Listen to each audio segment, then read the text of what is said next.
All right, stop what you're doing. Let's listen and let's think through some stuff together.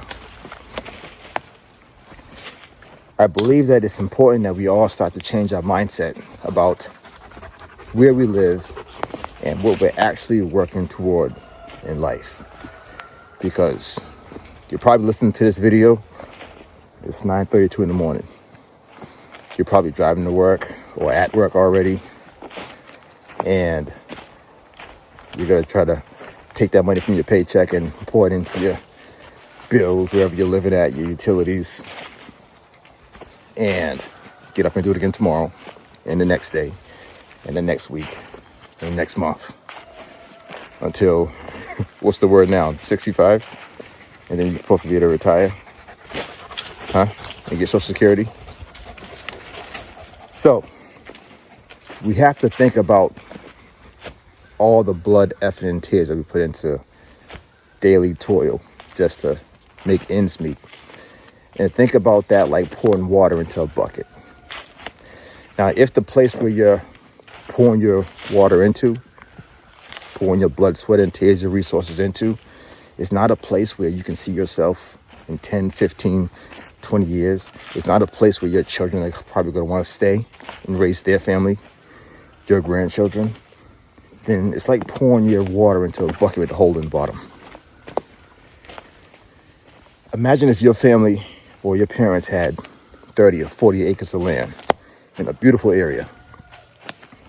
And when you were ready, all you had to do was find an architect, draw up some plans, and break ground.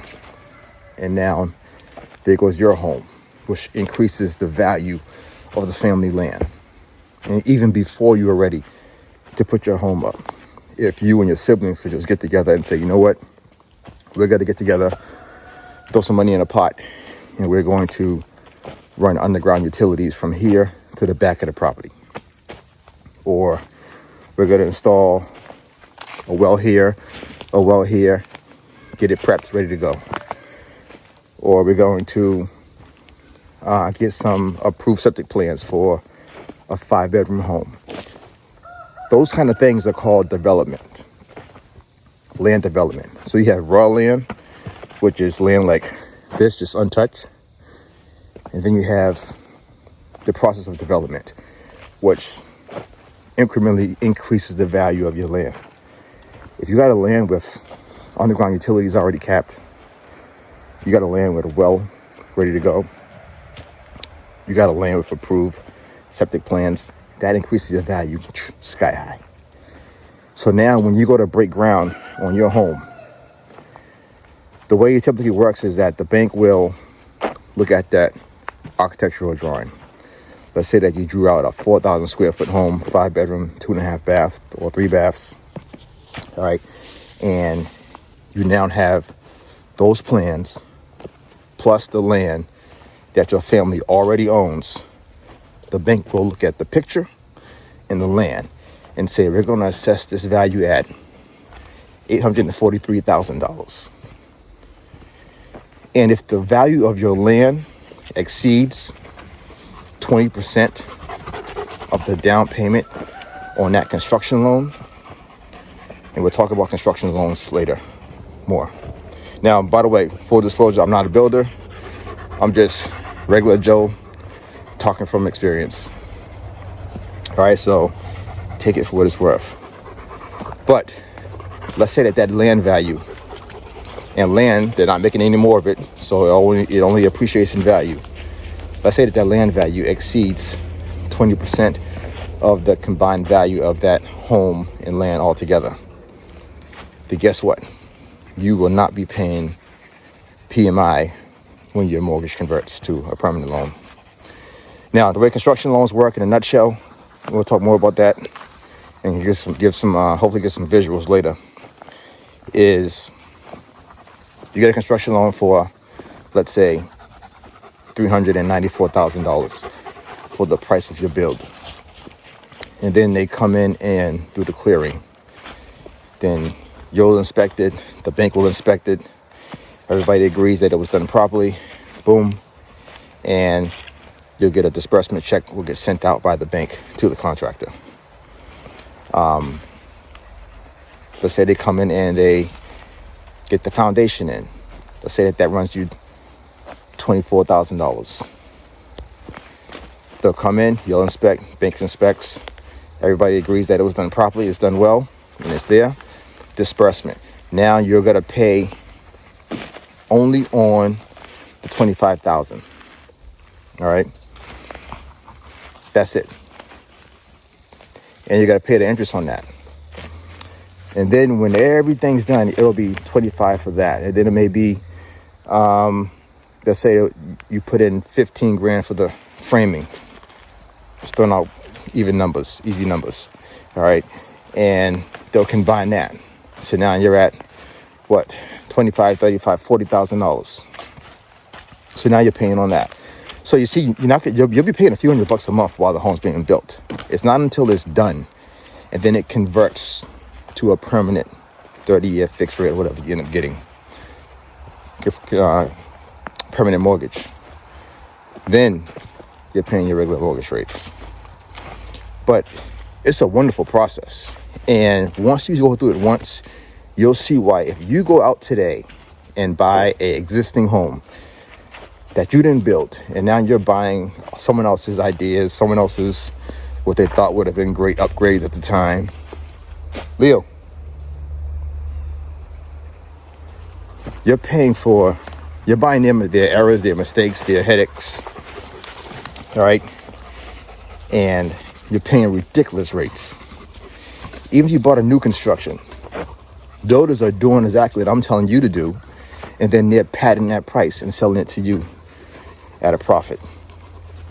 It's imperative that we all start to think like developers. I want to normalize the idea of buying land and building homes, and not just doing it by yourself, but do it for your family. If you got responsible siblings that you can work with, that's a blessing. Utilize that. All right. So, all that being said, I wrote a book, and it's called The Land Comes First. And it is about the experience and lessons learned from my wife and I buying this land and building a home on it. It started off as our vacation home. At the time, I had with what a lot of us would call the good jobs. And then COVID happened, and the mandates happened. And if you know, you know. So, the book is about all the lessons that we learned and coming from the city, coming to a rural area, and learning, firsthand, septic, construction loans, land loans, all that kind of stuff. And at the end of the book, I give you my email. And if you are serious about making that same move for yourself, we need to talk. All right? And I want to hear about your story and your successes, because I want to see you win at this. It's so simple. Developers do it all day long. Every time you drive somewhere and see some construction going on, that's a developer. That's somebody bringing their brainchild into reality.